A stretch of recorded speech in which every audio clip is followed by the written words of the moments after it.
আইনি সচেতনতা ও আইনি সাক্ষরতাই বা কি, এইসব বিষয় নিয়ে আজকের এই অনুষ্ঠান শুরু করবার পূর্বে আজকে আমাদের বিশেষ অতিথিদের আমরা বরণ করে নেব। আমাদের বিদ্যালয়ের ছাত্রীরা আজকের বিশেষ অতিথিদের বরণ করে নেবে পুষ্পস্তবক এবং উত্তরীয় পরিধানের মাধ্যমে।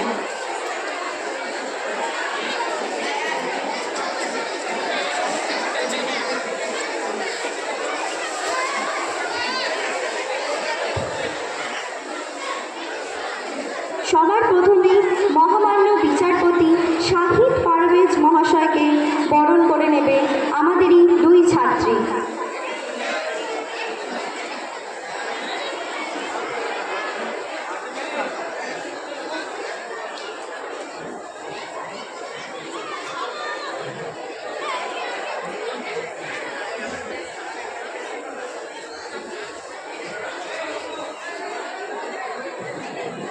মহামান্য বিচারপতি শাহিদ পারভেজ মহাশয়কে এখন পুষ্পস্তবক দিয়ে বরণ করে নিচ্ছে আমাদের ক্লাস 11-এর ছাত্রীরা।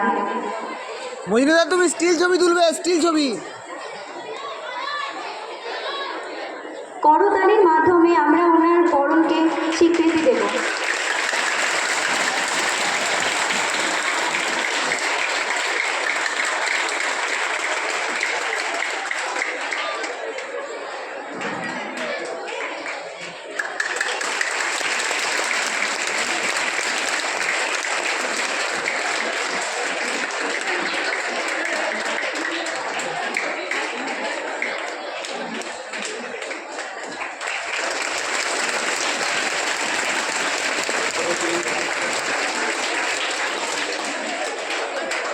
পরবর্তীতে আমরা বরণ করে নেব মাননীয় আইনজ্ঞ কাজী মোহাম্মদ ফখরুদ্দিন মহাশয়কে। আমাদের দুই ছাত্রীকে অনুরোধ করা হচ্ছে তারা যেন গিয়ে মহাশয়কে বরণ করে নেয়।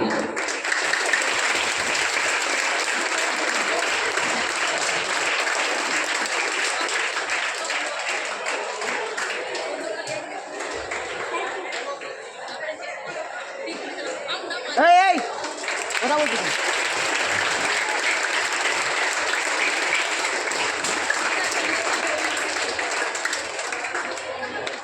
উত্তরীয় পরিধানের মাধ্যমে বরণ করে নিচ্ছেন মাননীয় কাজী মোহাম্মদ ফখরুদ্দিন মহাশয়।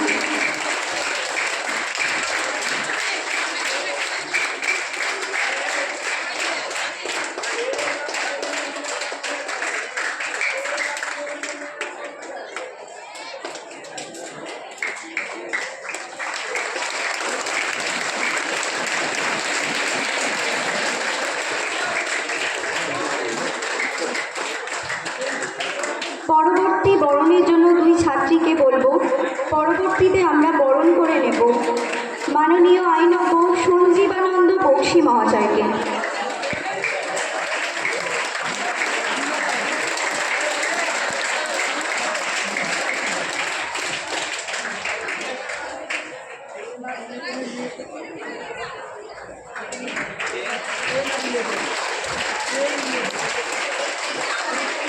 আমাদের ছাত্রীরা উত্তরীয় এবং ব্যাজ পরিয়ে মাননীয় আইনজ্ঞ সঞ্জীবানন্দ বক্সী মহাশয়কে বরণ করে নিচ্ছে।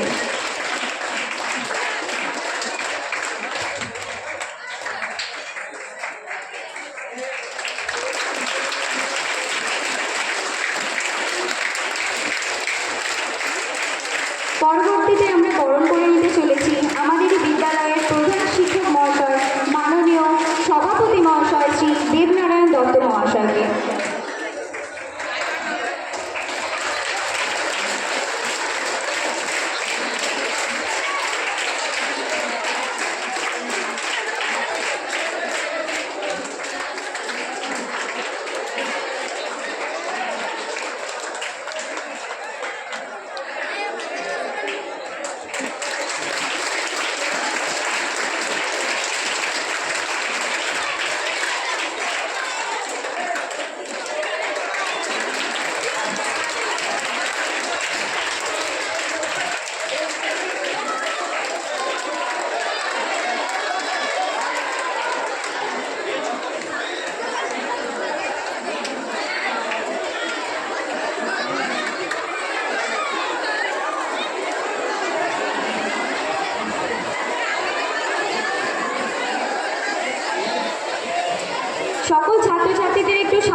সকল ছাত্রছাত্রীদের বলা হচ্ছে তারা যেন একটু শান্ত হয়ে বসে।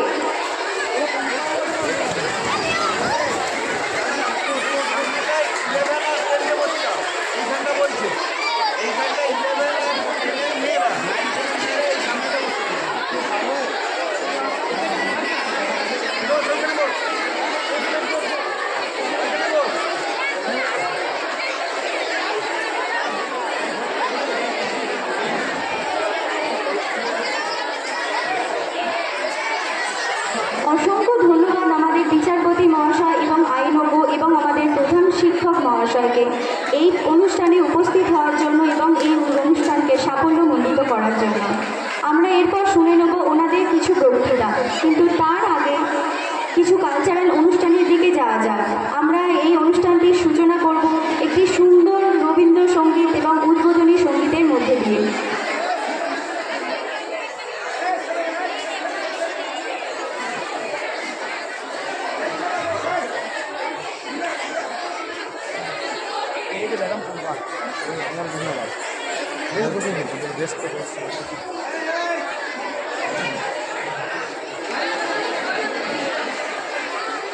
শোনো, যখন এখানে বক্তব্যটা দিবে তখন একটু মালটা এরকম করে ধরে ছোট করে দেবে, আর কিছু করতে হবে না, এটাই করে দেবে।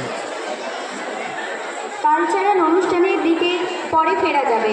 এখন আমরা শুনে নেব মহামান্য বিচারপতি শাহিদ পারভেজ মহাশয়কে কিছু মূল্যবান কথা আমাদের উপহার দেওয়ার জন্য।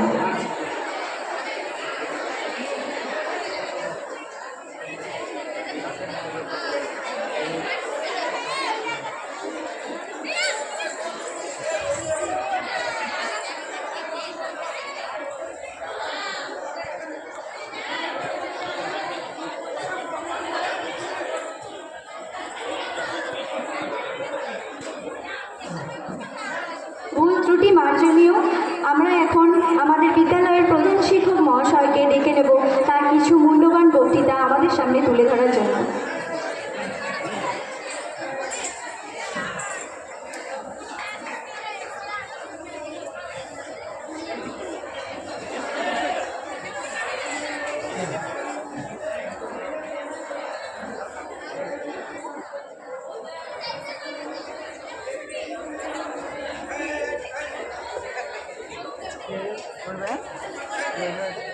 মঞ্চে উপস্থিত আছেন মেদিনীপুর আদালতের মহামান্য বিচারপতি শাহিদ পারভেজ মহাশয়, উপস্থিত আছেন বিশিষ্ট আইনজ্ঞ কাজী মোহাম্মদ ফখরুদ্দিন এবং মাইকা উচ্চ বিদ্যালয়ের সহশিক্ষক সঞ্জীবানন্দ বক্সী, আমার প্রিয় ছাত্রছাত্রী এবং আমার সহশিক্ষক। আজকের দিনটি আমাদের কাছে অত্যন্ত গর্বের, অত্যন্ত আনন্দের। আমরা আজকের যে আইনি সচেতনতা শিবির, সেই শিবিরে মহামান্য বিচারপতিকে আমরা পেয়েছি। আমাদের এই বিদ্যালয়ের যে সমস্ত ছাত্রছাত্রী, যে সমস্ত শিক্ষক শিক্ষিকা আছি, তাদের প্রত্যেকের অনাগত ভবিষ্যতে একটা উজ্জ্বল স্মৃতির দিন হয়ে থাকবে আজকের এই দিনটিতে। আমাদের এই বিদ্যালয় বরাবরের জন্য মনে রাখবে আজকের এই দিনটিকে, যেখানে আমরা পেয়েছি মহামান্য বিচারপতি শাহিদ পারভেজ মহাশয়কে। এই জন্য আমরা গর্বিত, আমরা নন্দিত, আমরা ধন্য। আমাদের উচ্চ মাধ্যমিক বিদ্যালয়, আমি প্রধান শিক্ষক হিসেবে এবং আমার সমস্ত সহকর্মীর একটাই উদ্দেশ্য, যে ছাত্রছাত্রীরা তারা সুশিক্ষা, সু অভ্যাস, সুচেতনা এবং সদ্ভাবনার মধ্য দিয়ে গড়ে উঠে সমাজের এক সুনাগরিকে পরিণত হোক। আজকের এই আইনি সচেতনতা শিবিরে আমাদের সেই উদ্দেশ্যকেই ত্বরান্বিত করবে। আমরা সবাই আইন ব্যবস্থা, আমাদের দেশের যে জুডিশিয়ারি বিচার ব্যবস্থা, মহামান্য বিচারকদের প্রতি আমরা গভীর আস্থাশীল, আমরা শ্রদ্ধাশীল, আমরা আমাদের সংবিধানের প্রতি গভীর শ্রদ্ধাশীল। কোনো মানুষ যদি কোনো বিপদে পড়ে, কোথাও যদি সুরাহা না পায়, কোথাও যদি সুবিচার না পায়, তখন ঈশ্বরের দূতের মতো মহামান্য বিচারপতিরা অভয় হস্ত বাড়িয়ে দেন সুবিচারের জন্য। এটাই তো আমাদের ভরসা, সমস্ত ভরসা, সমস্ত বিশ্বাস, সমস্ত আস্থা, সব কিছুর কেন্দ্রবিন্দু হচ্ছে আদালত। সেই আদালতের মহামান্য বিচারপতিকে আমরা পেয়েছি। আরজিকর কাণ্ড ঘটে গেল, এক সম্ভাবনাময়ী তরুণী ডাক্তার কন্যা নৃশংসভাবে হত্যা হলো, নৃশংসভাবে ধর্ষিতা হলো। সেই দুঃখ, সেই যন্ত্রণা আপামর দেশবাসীর অন্তরাত্মাকে কাঁদিয়ে তুলেছিল। শত শত কণ্ঠে, লক্ষ লক্ষ কণ্ঠে ধ্বনিত হয়েছিল, উই ওয়ান্ট জাস্টিস। আমাদের এই নোহারীর প্রত্যন্ত গ্রামের, এই নোহারী উচ্চ মাধ্যমিক বিদ্যালয়ের পঞ্চম থেকে দ্বাদশ শ্রেণীর ছাত্রছাত্রীরাও তীব্র কণ্ঠে গর্জে উঠেছিল, উই ওয়ান্ট জাস্টিস। আমরা সাধারণ মানুষ, আমরা অতি সাধারণ মানুষ, আমরা বিচার ব্যবস্থার উপরে ভীষণভাবে নির্ভর করি, ভরসা করি, বিশ্বাস করি। তবুও কখনো কখনো কিছু প্রশ্ন আমাদের মধ্যে জেগে যায়। বিচার ব্যবস্থা, মহামান্য বিচারপতিরা কি তদন্তকারী সংস্থার কাছে অসহায়? এ প্রশ্ন আমাদের সাধারণ মানুষ হিসাবে জেগে যায়। কেননা চোখের সামনে দেখলাম কামদুনির যে কলেজ ছাত্রী, তাকে নৃশংসভাবে খুন করা হলো, ধর্ষণ করা হলো, অথচ সেই খুনি ধর্ষণকারীদের ক্যাপিটাল পানিশমেন্ট রদ হয়ে গেল মহামান্য জয়মাল্য বাগজির ডিভিশন বেঞ্চে।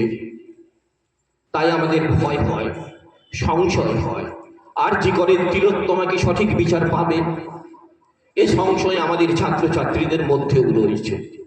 আজকের যে আইনি সচেতনতা শিবির, এই শিবিরে সমস্ত মহামান্য বিচারক থেকে শুরু করে আইনজ্ঞরা আছেন, তারা মহামূল্যবান বক্তব্য রাখবেন। তাদের বক্তব্যে আমাদের ছাত্রছাত্রীরা যেমন সমৃদ্ধ হবে, তেমনি আমাদের বিদ্যালয়ের শিক্ষক শিক্ষিকা সবাই আমরা সমৃদ্ধ হব। এটা আমাদের ঐকান্তিক প্রত্যাশা আছে। আমাদের সমাজে বাল্যবিবাহ, সাইবার ক্রাইম, যৌন নির্যাতন, শিশু শ্রম, বহু সমস্যা, বহু ব্যাধিতে আমরা জর্জরিত। এই সব ব্যাধি থেকে মুক্তি লাভের জন্য আমাদের মধ্যে কি আইনি অধিকার আছে, আমরা অনেক কিছুই জানতে পারবো আজকের এই সচেতনতা শিবির থেকে। আমি আবারও গভীর শ্রদ্ধা জানাই আমার মহামান্য বিচারপতি শাহিদ পারভেজ মহাশয়কে, বিশিষ্ট আইনজ্ঞ কাজী মোহাম্মদ ফখরুদ্দিনকে এবং মাইটা বিদ্যালয়ের সঞ্জীবানন্দ বক্সী মহাশয়কে। এই বলে আমার ক্ষুদ্র বক্তব্য শেষ করছি।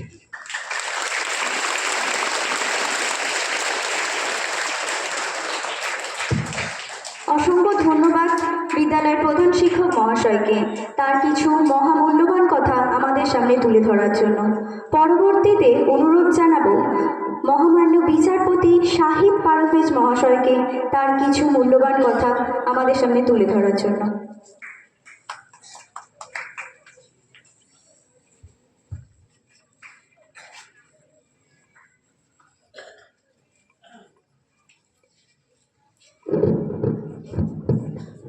ধন্যবাদ। নোহারী হাই স্কুলের হেডমাস্টার এবং অন্যান্য যারা শিক্ষক মহাশয় শিক্ষিকা আছেন এবং নন টিচিং স্টাফ সবাইকে, আজকে আমাদের আসতে একটু দেরি হলো, কারণ 3টে রেলগেট পেরিয়ে আসতে হলো। আমাদের মধ্যে এখন বক্তৃতা দিলেন আপনাদেরই পরিচিত আপনাদের হেডমাস্টার মশাই, খুব সুন্দরভাবে বললেন জাস্টিস, বিচার নিয়ে। আমি এই মুহূর্তে বিচার বিভাগে মানে ওই কোর্টে বসছি না, আমার একটা আলাদা অফিস রয়েছে, আইনি পরিষেবা office, district legal services authority, ওখানে বসছি আমি।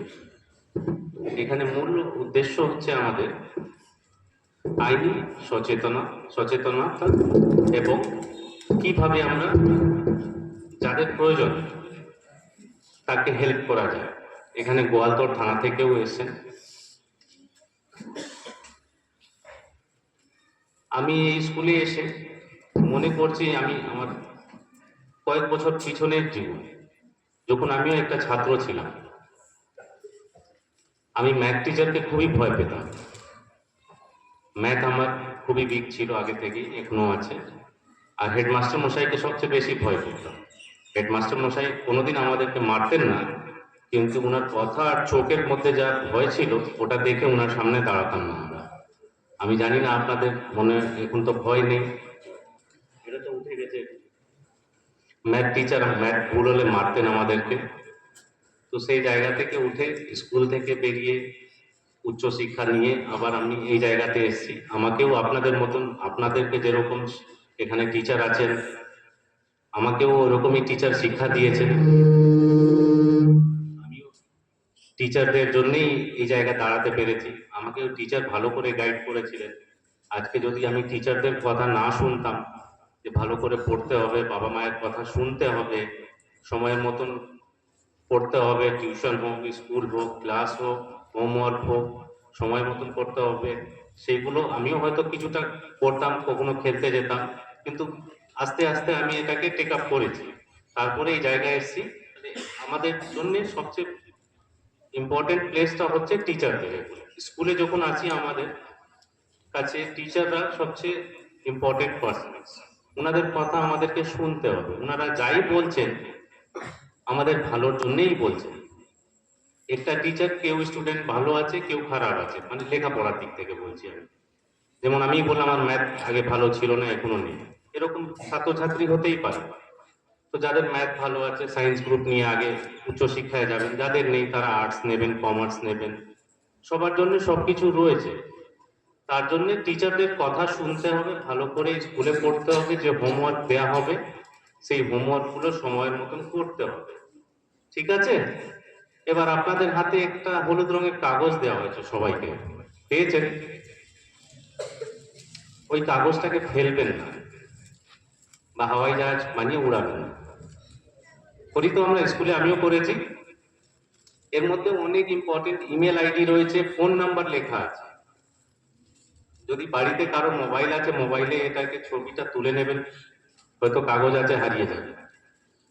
এর মধ্যে কি কি পরিষেবা পাওয়া যেতে পারে আমাদের মেদিনীপুরে অফিস থেকে সমস্ত কিছু লেখা আছে। আমি যখন স্কুলে ঢুকলাম, এই মেন গেটের ডান দিকে একটা হ্যান্ড ওয়াশ বেসিন রয়েছে, ওখানে একটা লেখা আছে নম্বর, চাইল্ড হেল্পলাইন নাম্বার 1098 লেখা আছে। কেউ লক্ষ্য করেছেন? কেউ স্টুডেন্ট? ওই নম্বরটাকে মুখস্থ রাখবেন, এর মধ্যেও হয়তো দেওয়া আছে হলুদ রঙের কাগজ।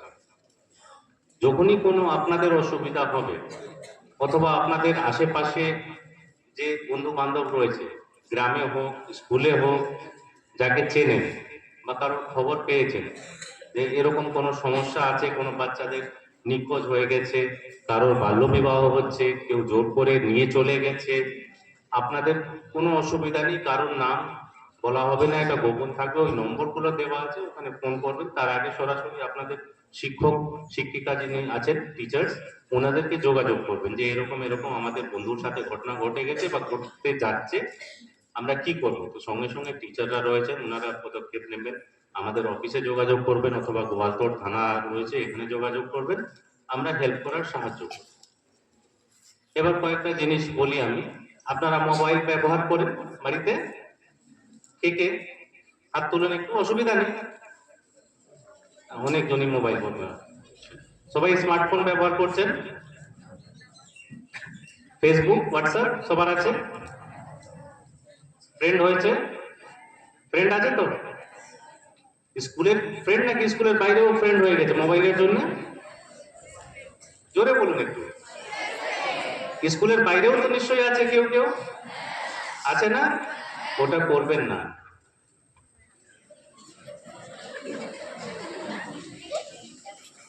যাকে চেনেন না তার সাথে বন্ধুত্ব কিসের, তাই না? বন্ধুর বন্ধু এসে পরিচয় করুন, আয় গেল, ঠিক আছে। আমরা দেখতে পাচ্ছি এখানে টিচাররা রয়েছেন, আমি রেসপন্সিবিলিটির সঙ্গে বলছি, ডেভেলপমেন্ট কেসগুলো যেটা হচ্ছে, যে কম বয়সে ছেলে মেয়েরা পালিয়ে চলে যাচ্ছে ঘর থেকে, বিয়ে করে নিচ্ছে। তাদের বয়সটা হচ্ছে 10-11 থেকে শুরু করে 17-18 বছর বয়স। মানে ধরো এখানে ক্লাস 6-7 থেকে নিয়ে ক্লাস 12, ক্লাস 11, এর মধ্যে যদি আমি 100টা সংখ্যা হয় ইলপমেন্ট কেসে, মানে বাড়ি থেকে না বলে ছেলে মেয়ে পালিয়ে চলে যাচ্ছে, 100টার মধ্যে এখন এই মুহূর্তে 70 থেকে 75টা কেস হচ্ছে এই ডিজিটালি মোবাইল জেনারেটেড ফ্রেন্ডশিপ,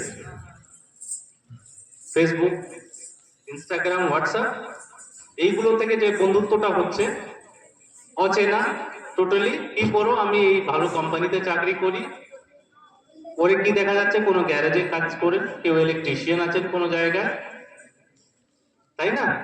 10 দিন কোনো ভাড়া বাড়িতে থাকা হচ্ছে, বাড়িতে মা বাবা গিয়ে নিখোঁজের অ্যাপ্লিকেশন দিচ্ছেন থানাতে, থানা গিয়ে উদ্ধার করে নিয়ে আসছে।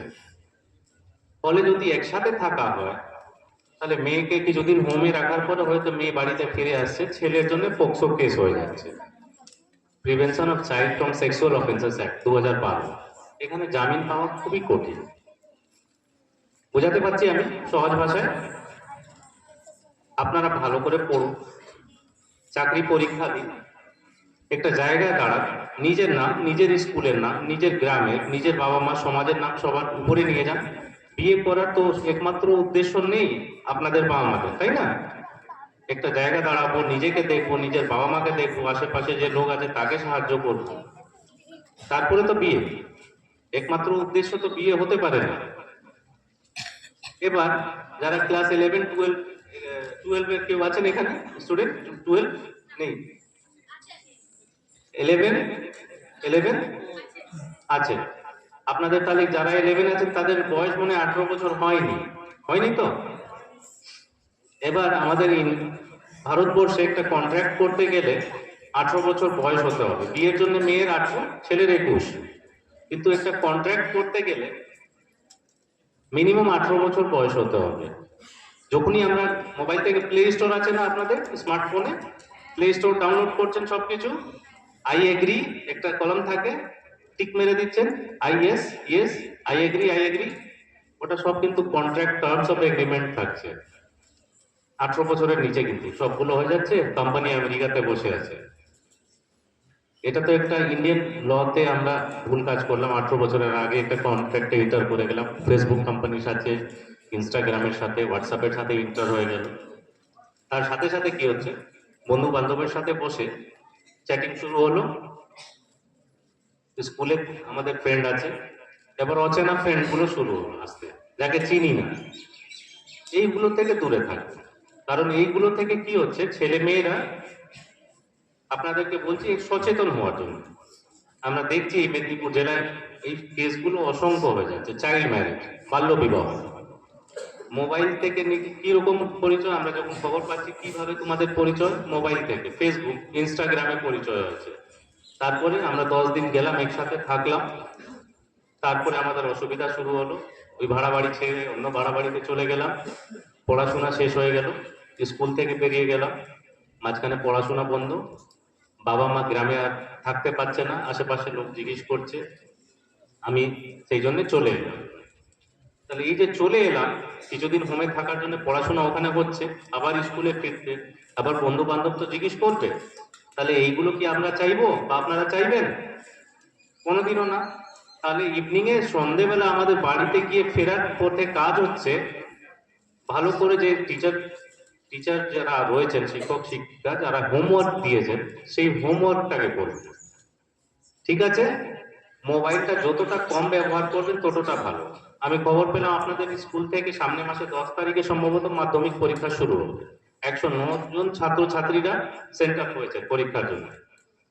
তাহলে ওরকম যারা ক্লাস 9-এ আছেন তারাও যাচ্ছেন ক্লাস 10-এ উঠবেন, যারা 8-এ আছেন ক্লাস 9-এ উঠবেন। আপনারা ভালো করে পড়াশোনা করবেন।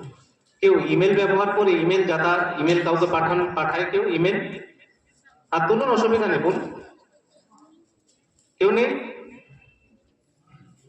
ইমেল নিয়ে, সাইবার সিকিউরিটি নিয়ে আপনাদের থানাতেও আছে, সেল থাকে, সাইবার সিকিউরিটি সেল। ফিশিং আছে, সাইবার অ্যাটাক আছে, একটা স্ক্যাম আছে, রোমান্স স্ক্যাম বলা হয়। অনেক রকমের স্ক্যাম হয় তো, স্ক্যাম টাকার জন্য স্ক্যাম হয়, কোনো